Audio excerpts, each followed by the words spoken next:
Are you a woman over 50 thinking that there's no way that you become a runner at this age? Or maybe you're worried about hurting yourself, or you think that it's just too late to get started now? Well, let me prove you wrong. Hey, I'm Coach Lisa with the Running University, and I help women over 50 find the joy in walking and running. If you're new here to my channel, thanks for listening in, and I really hope you subscribe so you can listen to more of my videos. And if you're back, I really appreciate you being here. As we age, we really need to approach walking and running a little differently than we did when we were younger, especially if you're just getting started, or maybe you've been gone for a while and you want to get back to running again. This is why you're here, right? So I came up with 6 ingredients, for lack of a better word, that will get you started on the right foot. Yes, pun intended.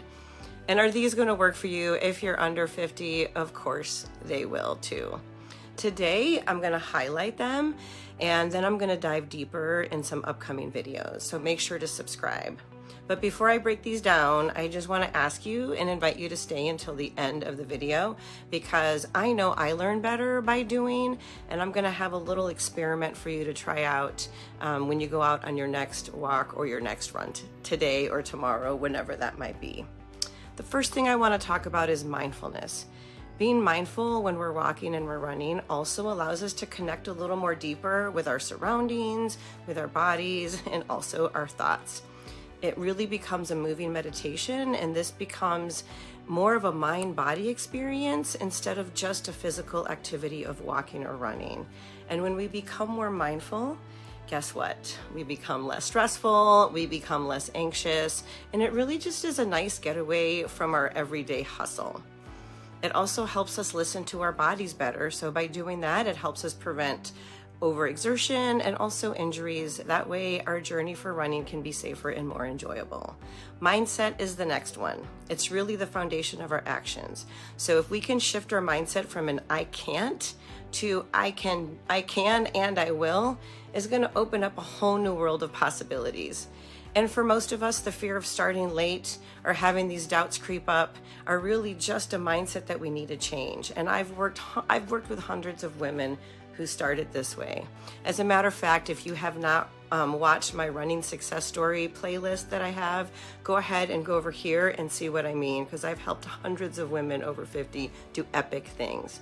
So we just need to learn to adopt a positive mindset that'll help us overcome these fears, which in turn are really going to encourage you to take that first step and to keep moving forward. Technique is the other big thing. It's crucial. It's not just about avoiding injuries. It's also about making our walking and running feel easier and more natural. If you're not in pain or getting injured, you're much more likely to make this a regular practice, which is really what we're going for.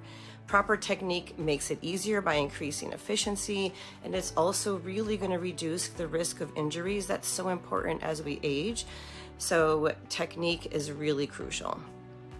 Training is the next thing. Following a training plan is going to help you gradually build your strength and endurance. Again, help you avoid injuries, keep you from getting overwhelmed mentally and physically. And training is supposed to adapt to your life, not the other way around. So again, it should be a sustainable and enjoyable practice. It also will help prepare you for races, but if you don't want to race, that's totally fine too. Racing is a way that I find to stay and make this a regular habit and be consistent. And speaking of consistency, that's the next one. It is really the key to seeing and feeling the benefits of walking and running. It's not about your speed, it's not about your distance, but it's really about making this a regular habit that you can stick with for the rest of your life. And you've heard it a million times, I know. Regular activity is good for your health, your energy levels, your mood, enhancing your quality of life. So yes, being consistent is going to have such a big change in your physical life, your mental life, your emotional life, and your spiritual life. Last but not least, community.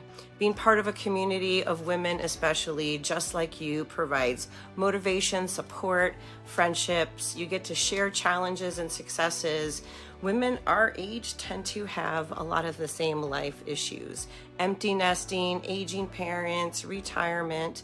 So not only can a community help you get you out of your comfort zone, but it also provides this whole social part and fun, which we really need as we're aging. Remember that learning experiment I told you about at the beginning? Well, here it is. Before your next walk or run, I want you to pick a color. Maybe it's your favorite color. Mine would be purple. And then when you go out on your walk or run, doesn't matter how long it is, I just want you to look for that color. So this is going to help you stay mindful, and it's going to help you stay in the moment.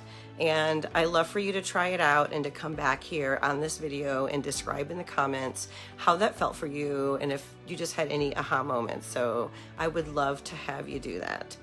Hey, if you're ready to restart your walking or running journey, just make sure to subscribe, because I've got some more content coming out and I'm going to help you get through this process so much easier. Thanks for listening.